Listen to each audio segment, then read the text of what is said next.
जय हिंद दोस्तों, मैं मनीष मिश्रा अभिनंदन क्लास से रीजनिंग बाय मनीष सर में आपका स्वागत है। आज हम कोडिंग डिकोडिंग का दूसरा क्लास पढ़ने वाले हैं। अगर आपने पहले क्लास को नहीं देखा है तो डिस्क्रिप्शन में लिंक दे रखा है, उसे ज़रूर अटेंड कर लें। हमने आपसे बता रखा है किसी भी एग्ज़ाम में अगर कोई चैप्टर है जहाँ से सबसे ज़्यादा क्वेश्चन पूछा जाता है तो वो है कोडिंग एंड डिकोडिंग। इसलिए कोडिंग एंड डिकोडिंग चैप्टर को हमें काफ़ी अच्छे से कवर करना है और मैं इस बात का विश्वास दिला रहा हूँ कि मैं A to Z आज तक जितने भी टाइप बने हैं सारे टाइप को हम आपको YouTube पे कवर कराने वाले हैं। तो अगर आपने पहले क्लास को नहीं देखा है तो लिंक दे रखा है, उसे ज़रूर देख लीजिएगा, तभी आज वाले क्लास को अटेंड करिएगा। तो आइए शुरू करते हैं। तो हमने आपसे ये बताया था कि कोडिंग डिकोडिंग में बहुत सारे टाइप बनते हैं। तो हम पहला टाइप कवर कर रहे हैं जहाँ पे एक अक्षर को एक अक्षर में कोड किया जाता है। तो जब एक अक्षर को एक अक्षर में कोड किया जाता है तो हमने आपसे बता रखा है कि एग्जामिनर के पास कुल 7 पैटर्न होते हैं। जब अक्षर अक्षर में कोड कर होता है तो एग्जामिनर के पास कुल 7 पैटर्न होते हैं। 3 पैटर्न ऐसे होते हैं जो हमें रैंक रख के सॉल्व करना पड़ता है और 4 ऐसे होते हैं जो ऑब्जर्वेशन से सॉल्व हो जाते हैं।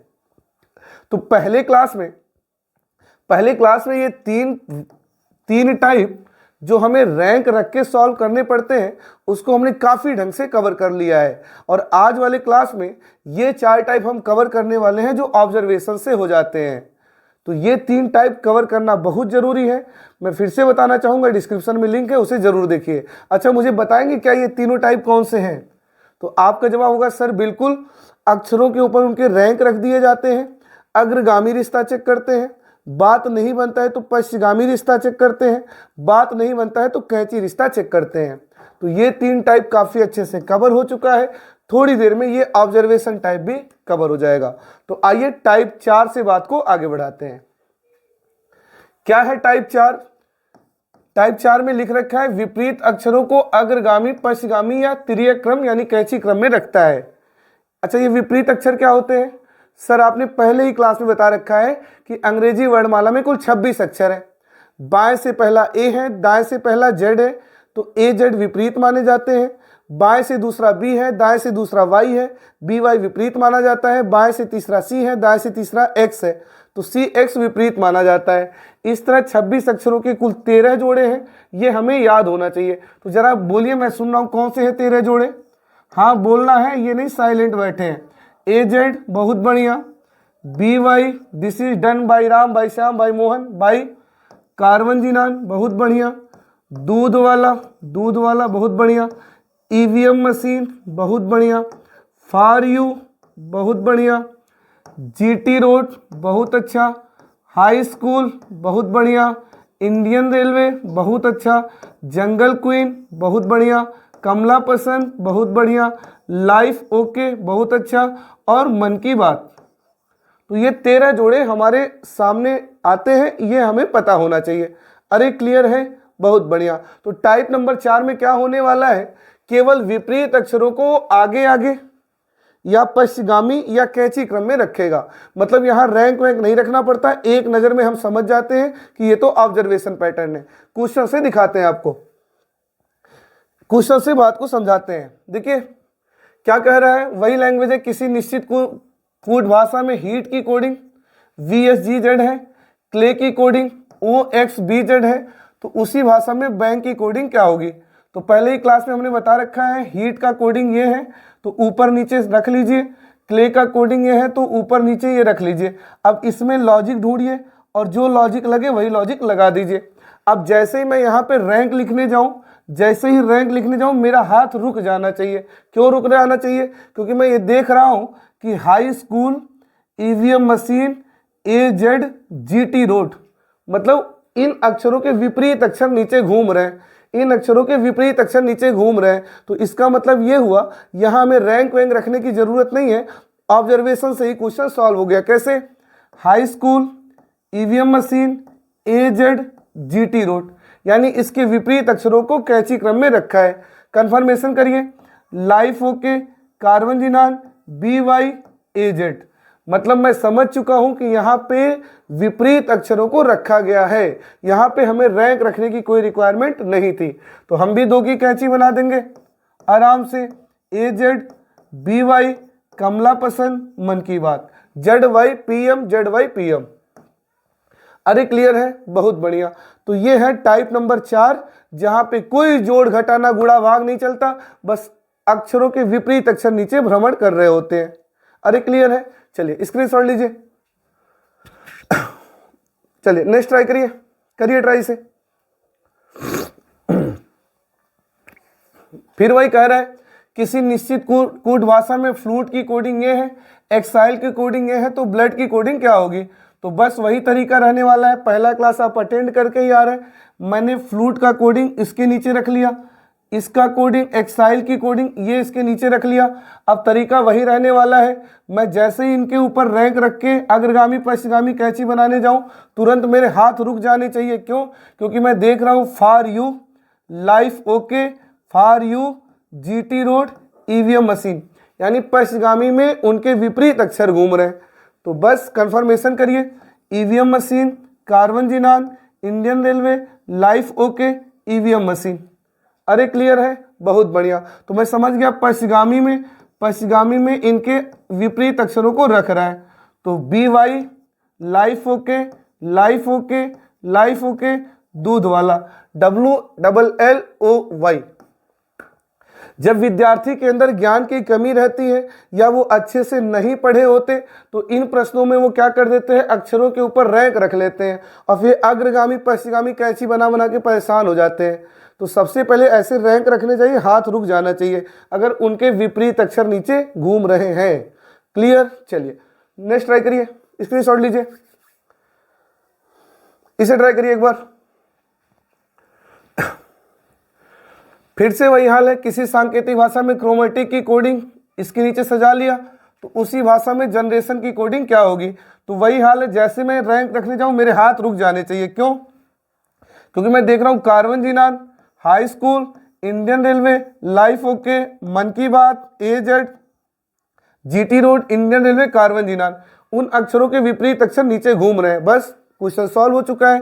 तो बस GT road, EVM machine, Mann की Baat, EVM machine, Indian Railway, A Z, GT road, Indian railway, life okay, Mann की बात।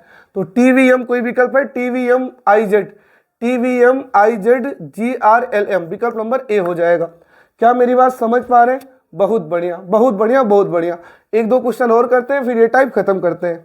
स्क्रीनशॉट लीजिए, हाँ करिए इसे। तो फिर से वही हाल है, शुगर का कोड HFTZI है, ठीक है मैंने लिख लिया। माउथ का कोड बताना है, तो फिर से वही कहना चाहूंगा, ये नहीं इतनी तेजी है कि रैंक सजा दिए। ध्यान से देखिए, high school, for you, GT road, A Z, Indian Railway, मैं समझ गया ये अग्रगामी में अपोजिट पेयर है ना। तो मन की बात, life okay, for you, GT road, high school, NLFGS, NLFGS, NLFGS। अरे क्लियर है, बहुत बढ़िया। नेक्स्ट ट्राई करिए, करिए इसे।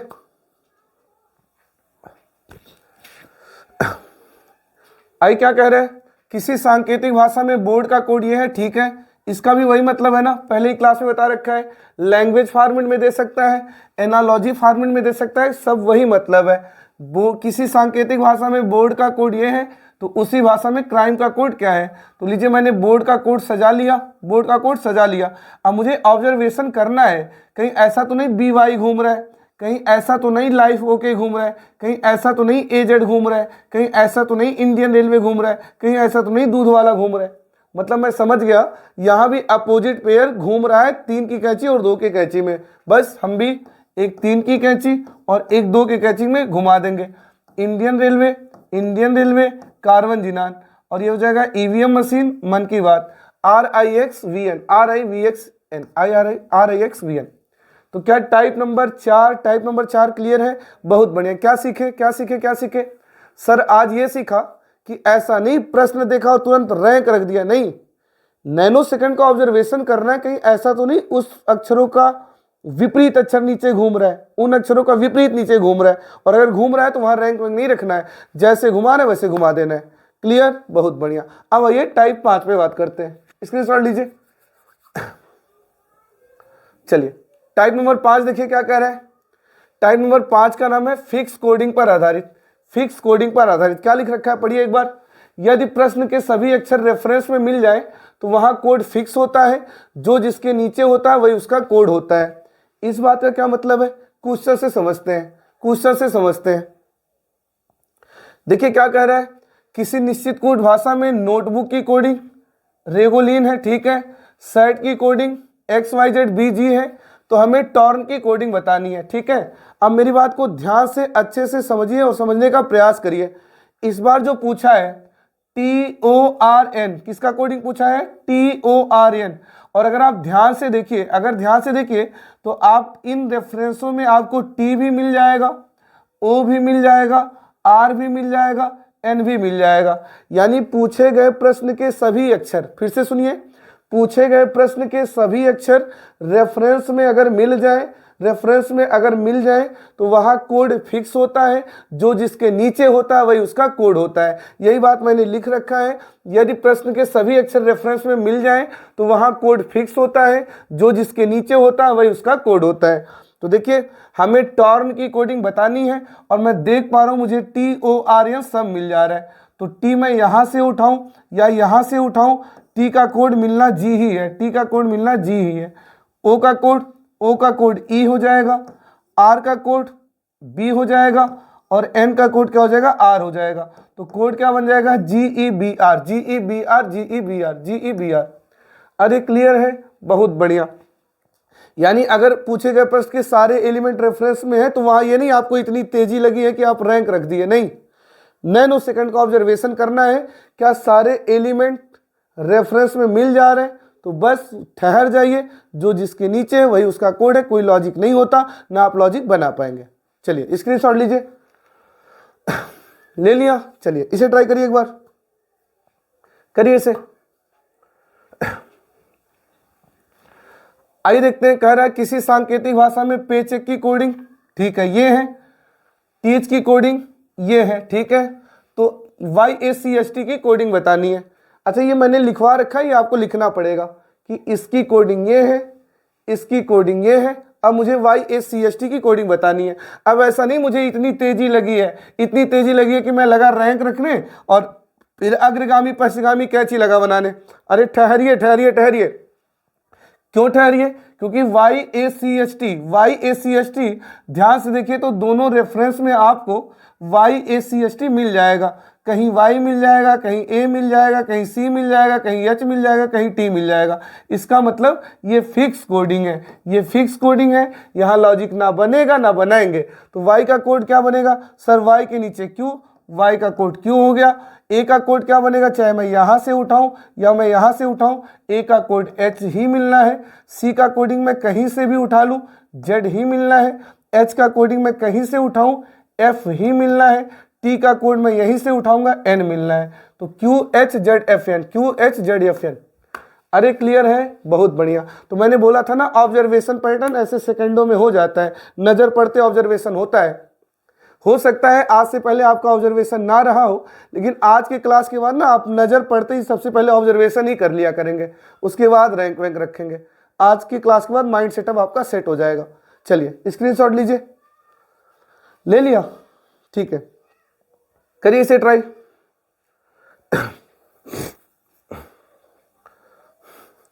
अक्सर ऐसे क्वेश्चन विद्यार्थी ऑफलाइन बैच में लेके आते हैं मेरे पास, बोलते हैं सर ये वाले क्वेश्चन आ नहीं रहे, और मैं देखता हूँ वो क्या लॉजिक लगा रहे हैं, तो तुरंत इसके ऊपर इसका रैंक सजा के जो पिछले क्लास में आपने सीखा वही प्रयास कर रहे होते हैं, लेकिन उन्होंने नोटिस नहीं किया। क्या नोटिस नहीं किया, मुझे टॉनी का बताना है, TONY का, और मैं रेफरेंस में देखूँ तो T भी है, O भी है, N भी है, Y भी है। इसका मतलब यहाँ लॉजिक बनेगा नहीं, लॉजिक बनाएंगे क्या। तो बस हॉनेस्टी का कोडिंग ये था, टॉनी का बताना था, तो मैंने देखा टॉनी के सारे एलिमेंट मिल रहे हैं, मतलब लॉजिक नहीं लगेगा।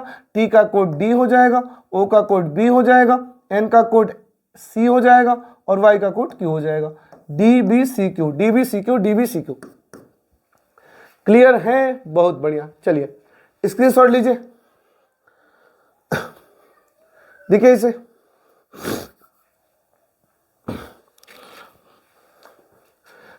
आगे एक टाइप आएगा संख्या कोडिंग, है ना, तो वो कैसे सॉल्व करते हैं वो तो मैं आपको बताऊंगा ही, लेकिन जो विद्यार्थी पढ़ रखे हैं वो ऐसे प्रश्नों में उन्हें लगता है संख्या को देखने के बाद कि लग रहा है ये संख्या कोडिंग का क्वेश्चन है, लेकिन ये संख्या कोडिंग का क्वेश्चन नहीं माना जाएगा। क्यों नहीं माना जाएगा, सुनिए। राइज का कोड ठीक है 8695 है, ANIME की कोडिंग चलिए ये है, और ये JERRY की कोडिंग चलिए ये है, और हमें ये JASMINE यानी जैस्मिन की कोडिंग बतानी है, ठीक है। तो अब मैं क्या देख पा रहा हूँ, ध्यान से सुनिए।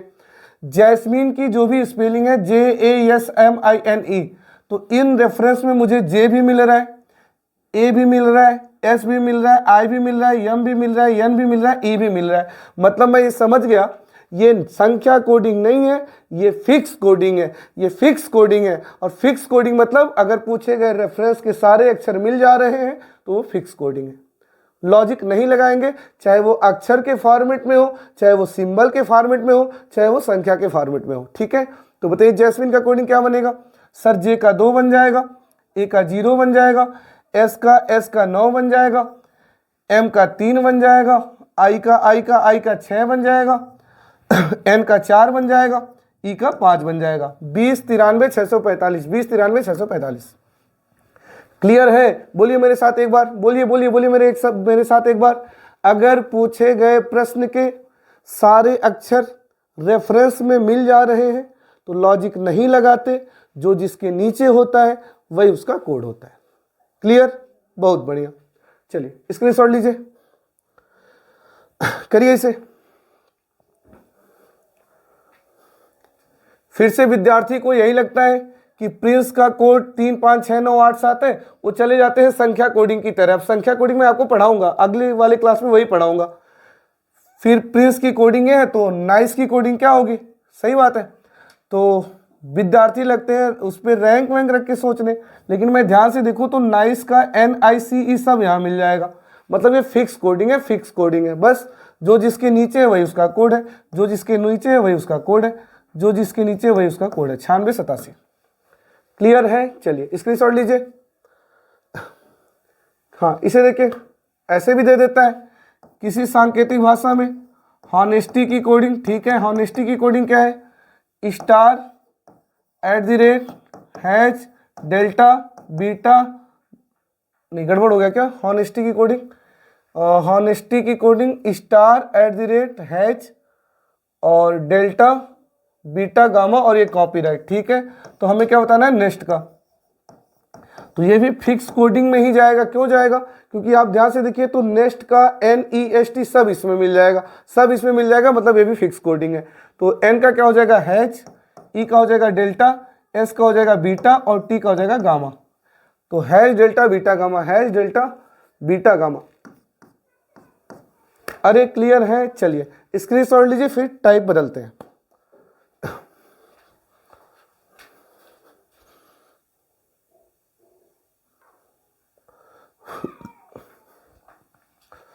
चलिए आइए बात को आगे बढ़ाते हैं। हाँ अब टाइप 6 समझते हैं। टाइप 6, टाइप 3 पिछले क्लास में पढ़ लिया था, टाइप 4 और टाइप 5 अभी पढ़ लिया। अब देखिए टाइप 6 क्या है। टाइप 6 है अक्षरों के क्रम परिवर्तन पर आधारित। मतलब आप ऐसे समझिए, क्वेश्चन ऐसे आएगा, किसी सांकेतिक भाषा में राम की कोडिंग ARM है तो उसी भाषा में टॉम की कोडिंग क्या होगी। ध्यान से देखिए मेरे प्यारे विद्यार्थियों, राम में जो भी एलिमेंट आया था वही एलिमेंट नीचे फिर नीचे घूम रहा है। राम में जो भी एलिमेंट आया था वही एलिमेंट नीचे फिर घूम रहा है। इसका मतलब ये भी ऑब्जर्वेशन पैटर्न है, वही सारे अक्षर नीचे घूम रहे हैं। तो ये जिस हिसाब से घुमाए होंगे हम भी उसी हिसाब से घुमा देंगे। तो राम को किस हिसाब से घुमाया, AR को ऐसे घुमा दिया कैची क्रम में, तो हम भी OT को घुमा देंगे। तीसरे को सीधा रखा तो हम भी सीधा रख देंगे। यानी इस वाले टाइप में आप क्या पाएंगे, कुछ प्लस भी नहीं होगा, कुछ माइनस भी नहीं होगा, केवल अक्षरों का क्रम बदलेगा, केवल अक्षरों का क्रम बदलेगा। जैसा बदला होगा वैसा ही बदल देंगे, जैसा बदला होगा वैसा ही बदल देंगे। यानी आपको नोटिस करना है, कहीं ऐसा तो नहीं रेफरेंस के सारे एलिमेंट नीचे घूम रहे हैं, रेफरेंस के सारे एलिमेंट नीचे घूम रहे हैं, तो घूम रहे हैं तो लॉजिक क्या लगाना, जैसे घूम रहा है वैसे घुमा देना है, जैसे घूम रहा है वैसे घुमा देना है। चलिए स्क्रीनशॉट लीजिए, करिए इसे। क्या कह रहा है देखिए, किसी सांकेतिक भाषा में NF की कोडिंग ONEHJU है तो एक्सेस की कोडिंग क्या होगी। तो लीजिए मैंने NF के नीचे ये लिख लिया और एक्सेस की कोडिंग क्या होगी। जैसे ही मैं इनके ऊपर रैंक रख के लॉजिक लगाने का प्रयास करूं, मेरे पेन रुक जाने चाहिए। मतलब मेरी प्रैक्टिस इतनी अच्छी हो, इतनी अच्छी मेरी प्रैक्टिस हो कि मेरा पेन रुक जाए। क्यों रुक जाए? इसलिए रुक जाए क्योंकि मैं देख रहा हूं एनएफ के सारे एलिमेंट नीचे घूम रहे हैं, एनएफ के सारे एलिमेंट नीचे घूम रहे हैं। तो जैसे घूम रहे वैसे घुमा देंगे। कैसे घूम रहे देखिए जरा, नोटिस करिए, आपका काम ऑब्जर्वेशन करना। ENO देखिए यहाँ पलट गया है ENO, UGH यहाँ भी पलट गया है UJH, इसको इसको G कर देते हैं, ठीक है। ये टाइपिस्ट महोदय गलती कर दिए, कोई बात नहीं, ये G कर देते हैं, सॉरी, ये टाइपिंग एरर है, बाकी ये ऑफलाइन में मैंने क्वेश्चन पढ़ाया है। तो देखिए ENO पलट के ONE कर दिया, UGH पलट के HGU कर दिया। तो मैं समझ गया जिस हिसाब से इनका हेर फेर है वैसे ही हम भी कर देंगे। तो हम भी क्या पलट देंगे EXC, तो इसको पलट के CXE कर देंगे और ESS को पलट के SSE कर देंगे। तो CXE SSE, CXE SSE। अरे क्लियर है, बहुत बढ़िया। यानी वही अक्षर नीचे घूम रहा है, तो परेशान मत होइए, लॉजिक मत लगाइए, बस जैसे बदले वैसे बदल दीजिए। चलिए नेक्स्ट ट्राई करिए, करिए इसे ट्राई।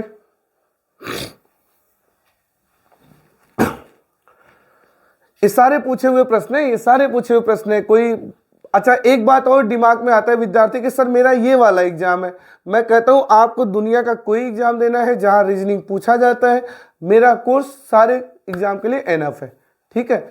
आइए देखिए क्या कह रहे हैं। इंडियन का कोडिंग NADINI है, तो एक्सपर्ट की कोडिंग क्या होगी? तो फिर से वही बात, फिर से मेरे पेन रुक जाने चाहिए। क्यों रुक जाने चाहिए? क्योंकि मैं देख रहा हूं इंडियन ही घूम रहा है, इंडियन ही घूम रहा है। अब बात यह है, अब विद्यार्थी ये सोचते हैं सर ये वाला कौन सा यन है, ये वाला जो यन भ्रमण कर रहा है इंडियन का, जो ये यन आया है, ये कौन सा वाला यन आया है? ये वाला आया है या ये वाला आया है? अच्छा एक बात बताइए, अगर मुझे कभी घूमने कहीं जाना हो तो मैं पड़ोसी के साथ जाना ज़्यादा प्रेफर करूंगा, क्योंकि उससे थोड़ा सा जान पहचान मेरा हो जाता है। तो अगर मैं ध्यान से देखूं तो इस यन के बगल में ए आया है, इसका मतलब यहाँ भी यन के बगल में ए आया है, मतलब ये वाला यन यहाँ उठ के यहाँ आया है, ये वाला यन उठ के यहाँ आया है। तो मैं समझ गया आखिरी का AN यहाँ पलट दिया है, ठीक है। बीच का DI सीधा रखा है, बहुत अच्छी बात है। और आगे का IN पीछे पलट के NI कर दिया है, आगे का IN पलट के पीछे NI कर दिया है। तो बस जैसे पलटा है वैसे पलट दीजिए। कैसे पलटा था? लास्ट का 2 आगे पलट दिया था, तो हम भी RT को पलट देंगे, TR कर देंगे। DI को सीधा सीधा रखा था तो हम भी PE को सीधा सीधा रखेंगे। IN को पीछे पलट दिया था तो EX को हम भी पीछे पलट देंगे। TRPEXE, TRPEXE। अरे क्लियर है, बहुत बढ़िया। फिर से बोलिए मेरे साथ, बोलिए एक बार। सर अगर दिए गए रेफरेंस के अक्षर ही नीचे भ्रमण कर रहे हैं तो जैसे भ्रमण उन्होंने कराया वैसे भ्रमण हम भी करा देंगे, खत्म। चलिए नेक्स्ट ट्राई करिए। देखिए वही है, किसी APL कौन सा एग्जाम आ गया, सॉरी ये ALP है। ये हमारे टाइपिस्ट महोदय IPL देखते देखते APL में पहुंच गए, ALP में आया था, ठीक है। क्वेश्चन है किसी सांकेतिक भाषा में जिग जैगिंग की कोडिंग, ठीक है। AZGIZGNI है, तो ये वाली कोडिंग बतानी है। फिर से मेरे हाथ रुक जाने चाहिए, हाथ कब के पेन ऐसे गिर जाना चाहिए अगर मैं रैंक लिख दूँ तो, क्योंकि मैं देख पा रहा हूँ, क्योंकि ये सारे एलिमेंट नीचे घूम रहे हैं, ये सारे एलिमेंट नीचे घूम रहे हैं। तो जैसे घूम रहे हैं वैसे घुमा देना है बस। अब बात है कौन सा वाला A आया है, ये कौन सा वाला A आया है? तो देखिए यहाँ A के बगल में Z है, यहाँ भी A के बगल में Z है। मैं समझ गया AZGIZ, ये वाला यहाँ आ गया। और देखिए ये G के बगल में N है, G के बगल में N है, और ये G के बगल में N है और यहाँ भी G के बगल में N है। तो ये जो GNIGG है ये भी पलट के GNIGG हो गया है। तो मैं समझ गया कि 5 के पेयर में इस बार इन्होंने पलटा है, तो मैं भी क्या करूंगा 5 के पेयर में पलट दूंगा। तो ZZILB और ये YLDRA। अरे क्लियर है? तो ZZILB YLDRA ये वाला आंसर होगा। अरे क्लियर है, बहुत बढ़िया। चलिए और ट्राई करिए। आज वाले क्लास में आप अक्षर से अक्षर वाले में एकदम एक्सपर्ट हो जाएंगे, घबराइए नहीं। चलिए ट्राई करिए।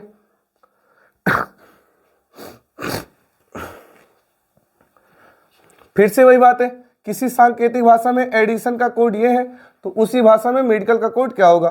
तो फिर से वही बात है, मैं ध्यान से देख पा रहा हूँ, अगर मेरे दिमाग में साफ सुथरा विचार है तो मैं साफ तरीके से देख पा रहा हूँ कि एडिशन के सारे एलिमेंट नीचे घूम रहे हैं। अच्छा, यहाँ से आई यहाँ आई, तो ये EDI पलट गया है यहाँ पे, ठीक है। T सीधा सीधा ION पलट गया है यहाँ पे, तो मैं समझ गया ये तीनों पलटा है, बीच का सीधा सीधा ये तीनों पलटा है, तो हम भी MED को पलट के DEM कर देंगे, I सीधा सीधा और CAL को पलट के LAC कर देंगे, तो डेमी LAC।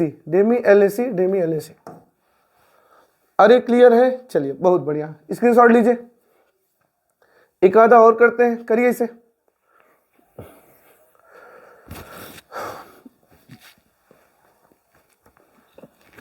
किसी कोड भाषा में थॉमस की कोडिंग है तो उसी भाषा में जॉर्डन की कोडिंग क्या होगी। तो फिर से मैं देख पा रहा हूं कि थॉमस के ही एलिमेंट नीचे घूम रहे हैं। कैसे घूम रहे हैं, ये THO लास्ट में फेंक दिया और ये MAS शुरू में फेंक दिया, मतलब 3 का पेयर बनाया, उधर फेंका इधर फेंका। तो हम भी 3 का पेयर बनाएंगे, पहले इधर फेंक देंगे DAN और फिर ZOR उधर फेंक देंगे, तो DAN ZOR।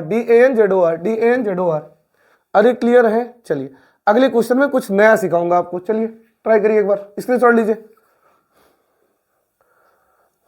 इसको जरूर आप ट्राई करिए, मैं सच कर रहा हूं, इसको जरूर ट्राई करिए, विश्वास करिए, इस क्वेश्चन को एक बार ट्राई करिए, आप करिए ट्राई।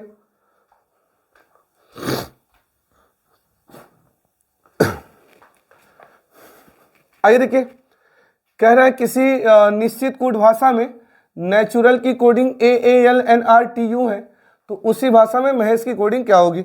अब सुनिए ध्यान से, ये AA आगे आ गया, ठीक है, यानी दूसरा वाला और पीछे से दूसरा वाला आगे आ गया। अब धर्म संकट है, ये वाला कौन सा A है, ये वाला A है या A वाला A है। तो कोई बात नहीं, मैं ये समझ चुका हूं, चलिए कोई भी A हो, तो ये दूसरा वाला और आखिरी का दूसरा वाला इधर आ गया है, तो ये दूसरा वाला और आखिरी का दूसरा वाला मतलब A और इधर से यस आगे आ जाएगा। या ऐसा भी हो सकता है, हमें कंफ्यूजन है कौन सा वाला A आगे आया था, तो AS की बजाय SA भी हो सकता है। चलिए ठीक है, ऐसे कर लिया। फिर यल आया है, यल का मतलब हो गया आखिरी वाला, तो हम भी आखिरी वाला H लाएंगे। तो ध्यान से देखिए, ASH या SAH से कोई विकल्प शुरू हो रहा है, तो ASH से तो कोई नहीं शुरू हो रहा है, SAH से भी कोई नहीं शुरू हो रहा है। इसका मतलब यह हुआ कि इन्होंने जिस तरह भी बदला है, दूसरा दूसरा ले आए, ठीक है, हम भी दूसरा दूसरा ले आए, और फिर ये लास्ट वाला लाए तो हम भी लास्ट वाला ले आए, तो ASH या SAH बना। कोई ऐसा विकल्प नहीं है जो ASH या SAH से शुरू हो रहा है। अब क्या करूं मैं, अच्छा मैं ये भी 100% कन्फर्म हूं, कि ये अक्षरों का ही हेरफेर है, क्योंकि नेचुरल के ही सारे एलिमेंट यहाँ है, यहाँ पे है। अब क्या करूं, पता उनका आखिरी प्रहार क्या होता है, उनका आखिरी प्रहार ये होता है, कभी कभी वो रैंडम नहीं चेंज करते, कभी कभी ऊपर दिए गए अक्षरों को वर्णमाला क्रम में लगा देते हैं, अगर मैं ध्यान से देखूं तो इन अक्षरों को इन्होंने देखिए वर्णमाला क्रम में लगा दिया है, 1 1 12 14 18 20 21, यानी वर्णमाला क्रम में लगा दिए हैं। तो हमें भी अब क्या करना पड़ेगा, वर्णमाला क्रम में लगाना पड़ेगा। तो सबसे आगे कौन आता है, A, B C D है नहीं, E, F G, H आएगा, H, I J K L है नहीं, M आएगा, N O P Q R है नहीं, S आएगा। ये तो AEHHNS, AEHHMS होगा ना, ये M है, M सॉरी। तो इसको अगर मैं वर्णमाला क्रम में लगाऊं तो सबसे छोटा A, उससे बड़ा E, उससे बड़ा HH, उससे बड़ा M, उससे बड़ा S, AEHHMS। क्या सीखने के लिए मिला सर, अक्षरों के हेर फेर वाले में अभी तक आपने जितने भी क्वेश्चन कराए, तो जैसे वो हेर फेर कर रहे थे वैसे हम भी हेर फेर कर रहे थे, तो विकल्प मिल जा रहा था। अभी क्या हुआ, जैसे उन्होंने बदला वैसे ही मैंने बदला, लेकिन विकल्प मिला ही नहीं। तो उनका प्रहार और क्या हो सकता है, तो उनका प्रहार कभी कभी वो किसी अन्य तरीके से नहीं बदलते, बस ऐसा बदलते हैं कि उसे वर्णमाला क्रम में लगा देते हैं, या भविष्य में आगे स्वर पीछे व्यंजन, या व्यंजन पीछे स्वर, या ऐसे ही वर्णमाला क्रम या वर्णमाला घटते क्रम में भी लगा सकते हैं। क्लियर है? तो मैं समझ गया था कि ध्यान से देखा तो पता चला अरे ये तो वर्णमाला क्रम में लगाए हैं, तो मैंने भी लगा दिया और मेरा विकल्प मिल गया। क्लियर है? चलिए बहुत बढ़िया, स्क्रीनशॉट लीजिए। हाँ, ये मैंने लिख रखा है, यदि रेफरेंस के क्रमानुसार विकल्प नहीं मिलेगा तो वर्णमाला क्रम स्वर व्यंजन के क्रम पर विचार कर लीजिएगा, लड़ाई झगड़ा मत करिएगा। चलिए करिए इसे।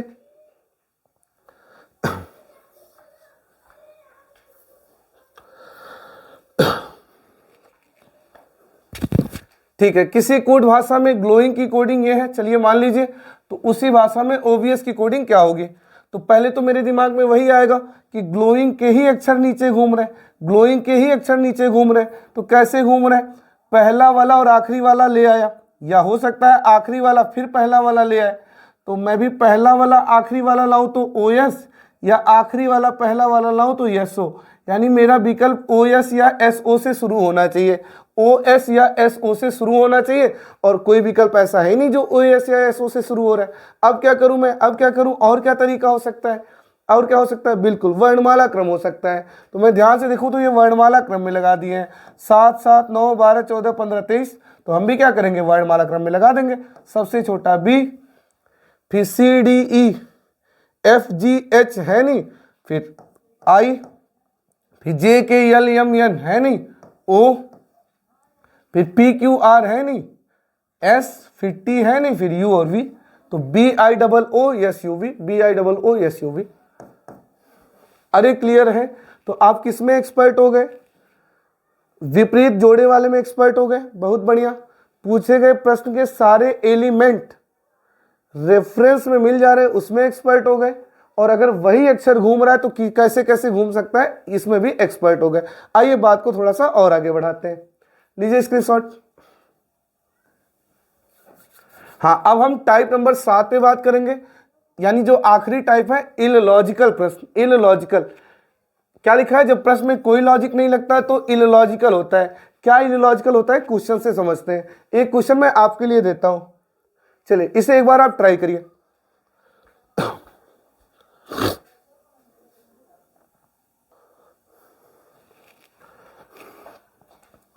आइए देखिए, किसी सांकेतिक भाषा में TSAE की कोडिंग TSEW है, तो उसी भाषा में STRON की कोडिंग क्या होगी।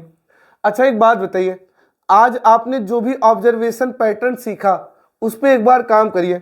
क्या इसका अपोजिट नीचे घूम रहा है, क्या GT रोड या हाई स्कूल या एजेड या EVM मशीन घूम रहा है, आप बोलेंगे नहीं।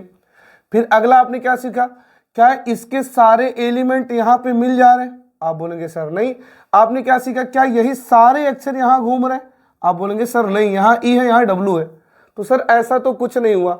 अच्छा अगर मैं कल वाला क्लास यानी अग्रगामी पश्चिगामी या कैंची पे जाऊं तो ध्यान से देखिए, ये अग्रगामी आओ तो 0 बढ़ा, 0 बढ़ा, 4 बढ़ गया, और ये 18 बढ़ गया, और 0 0 4 18, कोई लॉजिक तो नहीं होता।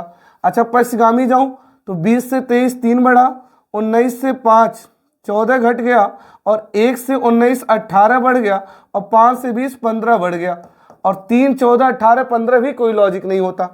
अच्छा तो ये अग्रगामी भी नहीं, पश्चिगामी भी नहीं। अगर मैं कैंची बनाऊं और मैं ये सोच रहा हूं कि टी और एस पलट दिया है, तो फिर यहाँ क्या कैंची बनेगा, 1 से 23 22 बढ़ गया, और 5 से 5 0 बढ़ गया, तो 22 के बाद 0 आ जाना कोई लॉजिक नहीं है। तो कुल मिला के मैंने ये देखा कि ना इसके विपरीत जोड़े नीचे हैं, ना वही अक्षर घूम रहा है, ना पूछे गए प्रश्न के सारे एलिमेंट यहाँ मिल रहे हैं, ना रैंक रखने पे अग्रगामी ना या पश्चिगामी या कैंची में भी कुछ ढंग का नहीं बन रहा है। मतलब पिछले 6 पैटर्न हमारे बेकार चले गए और ये क्वेश्चन नहीं सेट हुआ। तो अब ये क्वेश्चन कैसे सेट होगा, बिल्कुल अब ये क्वेश्चन इललॉजिकल तरीके से सेट होगा। अब इललॉजिकल क्या है, ध्यान से देखिए, ध्यान से देखिए, ये ईस्ट है और ये वेस्ट है, ये ईस्ट है और ये वेस्ट है, तो फिर अगर ये नॉर्थ है और अगर ये नॉर्थ है तो फिर क्या होगा, साउथ होगा, साउथ क्या होगा, साउथ होगा, साउथ। यानी एक मीनिंगफुल वर्ड को वो तितर बितर करके रखते हैं, उसे हमें पहचानना होता है, फिर उसका सिनानिम या एंटानिम नीचे कोड बनाया होता है, वो पहचान के हमें भी वही कोड बना देना होता है। इसे कहते हैं इलॉजिकल होना। चलिए स्क्रीनशॉट लीजिए, करिए ट्राई, इसे करिए। सॉरी एक सेकंड, इसमें जो है एक एल हटाना पड़ेगा, ये हमारे टाइपिस्ट महोदय ना गड़बड़ कर दिए। हाँ ये, हाँ करिए, इसे एक एल हटाना पड़ेगा।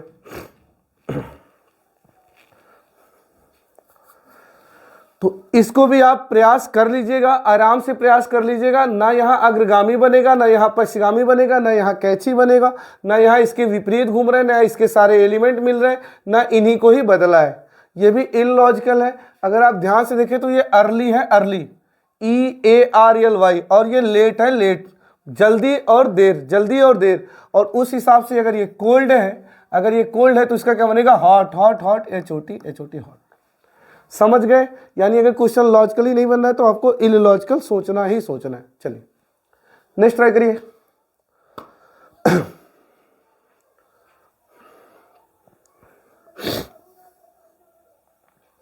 ये भी क्वेश्चन इलॉजिकल ही है, आप इसको लगा के ट्राई कर लीजिएगा, जो पिछले 6 पैटर्न है नहीं बनेगा। ये भी इलॉजिकल है। और अगर आप ध्यान से देखेंगे तो ये रिच है और ये पुअर है, ये रिच है धनी और ये पुअर गरीब, यानी उसका उल्टा। तो अगर ये डे है तो नाइट होगा, नाइट। कहाँ पे नाइट है, यहाँ पे, यानी NIGST, NIGST, ठीक है ना, उसको भी तीतर बितर करके लिखता है। अरे क्लियर है, बहुत बढ़िया। तो आप ये सातों पैटर्न अक्षर से अक्षर वाला कवर कर चुके हैं, बड़ी अच्छी बात है। अब एक बात बताइए, अब एक बात बताइए, अब जब अक्षर का अक्षर में कोड करेगा, अब मेरी बात ध्यान से सुनिए, अक्षर को जब अक्षर में कोड करेगा तो आप ये समझ चुके हैं कितने पैटर्न बनते हैं, 7। कौन कौन से, 3 रैंक वाले और 4 ऑब्जर्वेशन वाले। पिछले क्लास में आप वो 3 रैंक वाले में एक्सपर्ट हो चुके हैं, आज वाले क्लास में आप ऑब्जर्वेशन में एक्सपर्ट हो चुके हैं। अब मुझे एक बात बताइए, जब एग्जाम हॉल में आपके सामने क्वेश्चन आएगा तो सबसे पहले आप क्या करेंगे, रैंक रख देंगे या सबसे पहले ऑब्जर्वेशन करेंगे? तो आपका जवाब होगा सर क्वेश्चन आते ही हम नैनो सेकंड का एक ऑब्जर्वेशन करेंगे। हम बोलेंगे किस बात का ऑब्जर्वेशन करेंगे? तो आपका जवाब होगा सर हम इस बात का ऑब्जर्वेशन करेंगे, कहीं ऐसा तो नहीं उसके विपरीत अक्षर नीचे घूम रहे हैं। अच्छा ऐसा नहीं है तो फिर मैं ये सोचूंगा सर कहीं ऐसा तो नहीं जो पूछ रहा है उसका सारा एलिमेंट इसमें मिल जा रहा है। बहुत अच्छी बात है। मैं बोला ये भी नहीं हुआ तो फिर सर मैं ये ऑब्जर्वेशन करूंगा कहीं ऐसा तो नहीं रेफरेंस ही उलट फेर नीचे अक्षर का स्थान ही बदल दिया है। अगर ऐसा किया तो हम भी बदल देंगे। मैं बोलूँ ये भी नहीं हुआ तो सर एक बार हम नोटिस करेंगे कहीं ऐसा तो नहीं मीनिंगफुल वर्ड को उलट पलट के एंटोनिम सिनोनिम ले रहे हैं। मैं बोलूँगा बहुत अच्छी बात है। यानी प्रश्न को देखते ही आप 1 सेकंड में ऑब्जर्वेशन वाला प्रक्रिया समाप्त कर लेंगे। और अगर वो ऑब्जर्वेशन वाला क्वेश्चन नहीं है तो 1001% वो कौन सा वाला क्वेश्चन है, रैंक वाला। यानी हम अक्षरों के ऊपर उनके रैंक को सजाएंगे और फिर संतोषी माता का नाम लेके अग्रगामी क्रम, पश्चिगामी क्रम और कैची क्रम में अपना लॉजिक सेट करेंगे। अरे क्लियर है, बहुत बढ़िया। तो आप जो है इन सातों में एकदम एक्सपर्ट हो चुके हैं। अब आइए कुछ विविध प्रश्न सॉल्व करते हैं। कुछ विविध प्रश्न सॉल्व करते हैं। अच्छा विविध क्या होता है? विविध सर हमने कुछ सिखाया, आपने कुछ सीखा, मतलब हमारे आपके बीच एक बॉन्डिंग बन गई। हम ये समझ गए ये पैटर्न बनता है और ऐसे ऐसे सॉल्व होता है। अब एग्जामिनर कभी कभी इन पैटर्न से हटके इससे मिलता जुलता कुछ अन्य देता है और वो ये देखना चाहता है कि अब थोड़ा सा बदलाव करे तो क्या विद्यार्थी इतना सक्षम है कि अपना भी दिमाग लगा सकता है। उस लिए बनता है विविध प्रश्न कि आप विद्यार्थी अपना भी कुछ दिमाग लगाए। टीचर का तो रटा रटाया हो गया, तो 3-4 विविध करते हैं और फिर इस क्लास को क्लोज करते हैं। चलिए पहले देखिए इसको करते हैं, पढ़िए एक बार।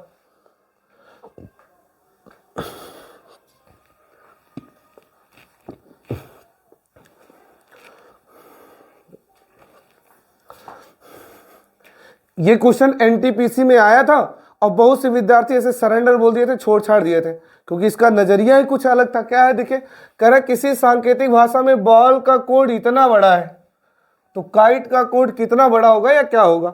अब सुनिए मेरी बात ध्यान से। आपने अपना अपना दिमाग लगा लिया। अच्छा, बाल में कितने एलिमेंट हैं? आप बोलेंगे 4 एलिमेंट हैं। और इसके कोड में कितने शब्द हैं? आप बोलेंगे 4 शब्द हैं। यानी बाल में 4 एलिमेंट और इधर 4 शब्द। इट मीन्स एक एलिमेंट एक शब्द से कनेक्ट होगा। तो पहला एलिमेंट पहले शब्द से कनेक्ट होगा। तो बॉल को अगर मैं अवे से कनेक्ट करूं तो अवे में ये जो बी है दूसरे नंबर पे आया है। यानी मैं ये समझ गया काइट का के पहले वाले में दूसरे पे आएगा। तो ये के यहाँ भी दूसरे पे आया है, ठीक है, यहाँ भी दूसरे पे आया है, यहाँ भी दूसरे पे आया है, यहाँ भी दूसरे पे आया है। बहुत बढ़िया, अभी तक तो चारों विकल्प ठीक है। ए को मैं कनेक्ट करूंगा दूसरे वाले से, कोमा से, तो ए कोमा में चौथे पे आया है। तो बस आई जो है दूसरे वाले में चौथे पे आना चाहिए, ठीक है। दूसरे वाले में चौथे पे आया है, दूसरे वाले में चौथे पे आया है, दूसरे वाले में चौथे पे आया है, दूसरे वाले में चौथे पे आया है। बहुत बढ़िया। अब मैं एल को कनेक्ट करूंगा तीसरे वाले से और ये तीसरे वाले में पहले पे आया है। तो ये जो टी है तीसरे वाले में पहले पे आना चाहिए, ठीक है। तीसरे वाले में पहले पे आया है, पहले पे आया है, पहले पे आया है और यहाँ भी पहले पे ही आया है। बहुत बढ़िया। एल जो है चूंकि चौथा है और ये चौथे शब्द में तीसरे पे आया है, तो ये जो ई है वो चौथे शब्द में तीसरे पे आएगा, चौथे शब्द में तीसरे पे आएगा, चौथे शब्द में तीसरे पे आएगा, चौथे शब्द में तीसरे पे आएगा, चौथे शब्द में तीसरे पे आएगा। अरे क्लियर है? बहुत बढ़िया। तो आगे से ये क्वेश्चन कभी आए तो कर लीजिएगा। जितने एलिमेंट होंगे उतने शब्द होंगे, यहाँ का एलिमेंट वहाँ के शब्द के पोजीशन में कहीं प्रेजेंट हो रहा होगा। वैसे ही हमें पूछे गए प्रश्न के एलिमेंट को भी विकल्प के शब्दों में वैसे ही रिप्रेजेंट कर देना है, ठीक है। चलिए स्क्रीनशॉट लीजिए।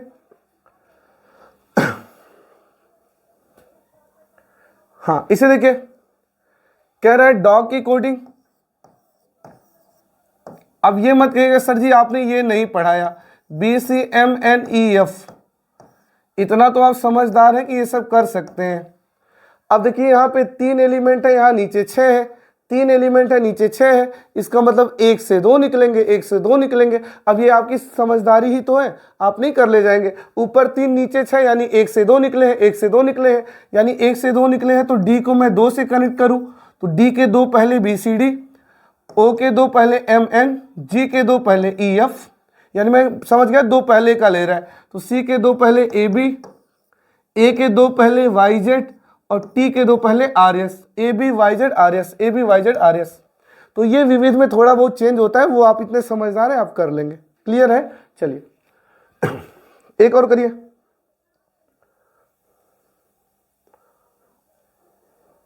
चलिए इसे करिए एक बार।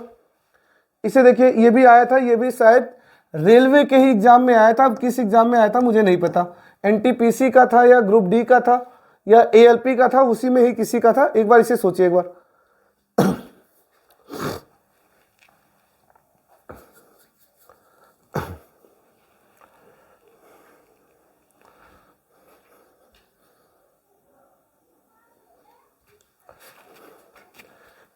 देखिए क्या कह रहा है, मैंगो को 4 अलग अलग कोडिंग में निम्न प्रकार लिखा गया है। तो मैंगो को कोडिंग 1 के तहत ये लिखा गया है। अच्छा एक बात बताइए, मैंगो को अगर ये लिखा गया है तो क्या आप लॉजिक बता सकते हैं, क्या लॉजिक है? सर आइए पहले अग्रगामी पश्चगामी कैंची में सोचते हैं।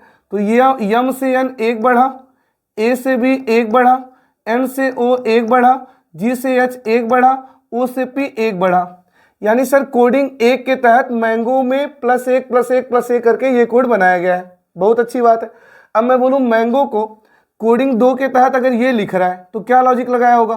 तो आप बोलेंगे सर ये 13 ये 12 -1, ये 27 से 26 -1, 14 से 13 -1, 7 से 6 -1, 15 से 14 -1। यानी सर कोडिंग 2 के तहत -1 -1 -1 -1 हो रहा है, ठीक है। अब मैं बोलूँ मैंगो का कोड ये बना रहा है कोडिंग 3 के तहत, तो क्या लॉजिक लगाया होगा?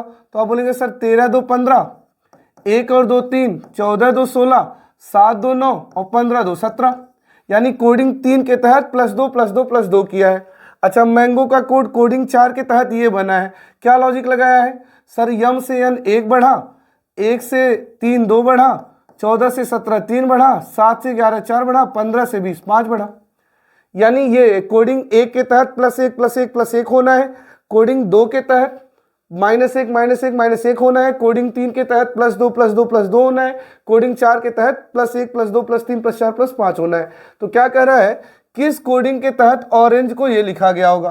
तो जरा देखिए ऑरेंज से जो ये कोड बन रहा है कौन सा, PTDRLK, तो किस कोडिंग के तहत ऑरेंज का कोड ये बना होगा। तो आइए देखते हैं ऑरेंज और इसमें क्या लॉजिक लगाया है। तो आप बोलेंगे +1 +2 +3 +4 +5 और ये 5 से 11 +6। सर ऑरेंज की कोडिंग ये इसके तहत बनाया गया है, और 1 2 3 4 5 6 वाला जो कोडिंग है वो कोडिंग 4 के तहत हो रहा है, कोडिंग 4 के तहत हो रहा है, यानी कोडिंग 4 के तहत हो रहा है। तो ये सब पढ़ाने वाली बातें नहीं है, ये विद्यार्थी खुद इतने सक्षम हो जाते हैं कि वो कर लेते हैं। अरे क्लियर है, बहुत बढ़िया। तो इसी के साथ हमने अक्षर को अक्षर में कोड करना काफ़ी अच्छे से कवर कर लिया है। अब हम आपसे मिलेंगे अगले क्लास में, जहाँ अक्षर को संख्या में कोड करेंगे। अभी तक मैंने एक बार भी नहीं बोला कि आप वीडियो को लाइक करिए।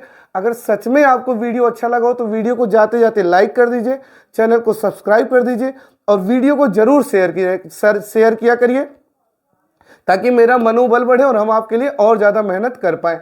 हाँ, अगर आपका कोई डाउट है, कोई क्वेश्चन आपसे नहीं सॉल्व हो पा रहा है, या आपको प्रैक्टिस का क्वेश्चन चाहिए या क्लास की PDF चाहिए, तो आप मुझे टेलीग्राम पे मनीष CISF सर्च करके ज्वाइन कर सकते हैं। अब मिलेंगे अगले वीडियो में, तब तक के लिए जय हिंद, जय भारत।